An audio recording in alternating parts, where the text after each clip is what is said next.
বলছে না এটা নিষিদ্ধ করা ঠিক হয়নি। এদেরকে নিষিদ্ধ করার জন্য বললাম 100 কারণ আমার কাছে আছে।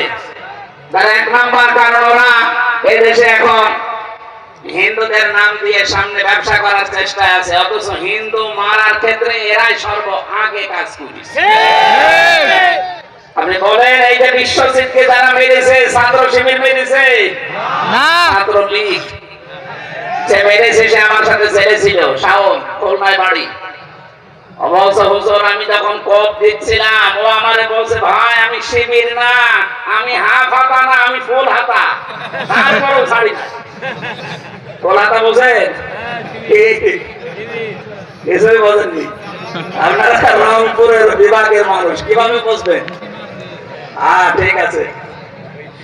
ও বারবার বলেছিল যে ভাই আমি শিবির কি, আমি মুসলমানই না,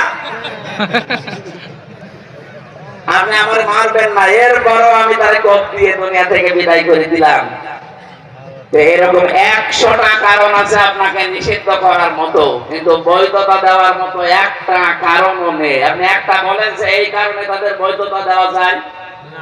যারা সেঞ্চুরি করে ধর্ষণের পরে মিষ্টি বিলাতে পারে, কোন মায়ের সন্তান তাদের বৈধতা দিতে পারে? তার বিবেকে কাজ করবে না। যদি আপনার মেয়ের সাথে আপনার বোনের সাথে হয়তো বলেন তো আপনি কি করতেন?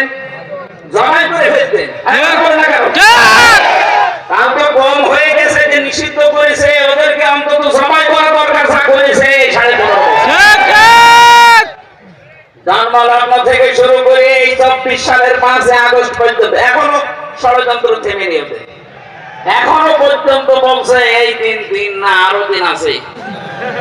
ওর ওই দিনের কাছেই নিয়ে যাওয়া দরকার। কথা বলে না কেন?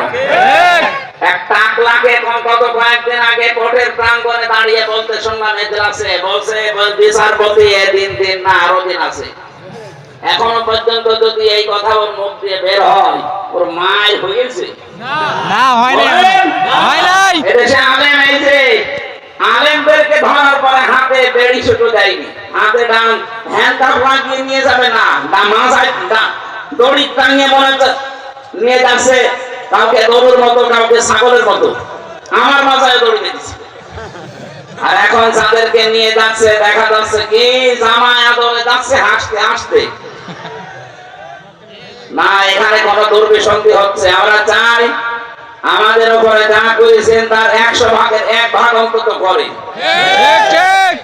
বেলাল হোসেন সাইদি, শফিকুল ইসলাম মাসুদ, এরা রিমান্ড থেকে বের হওয়ার পরে দাঁড়াতে পারে না, 3-4 জনের কাঁধে ভর করে যাওয়া লাগে। আর এরা রিমান্ড থেকে মনে হচ্ছে জামায় আদর বের হচ্ছে।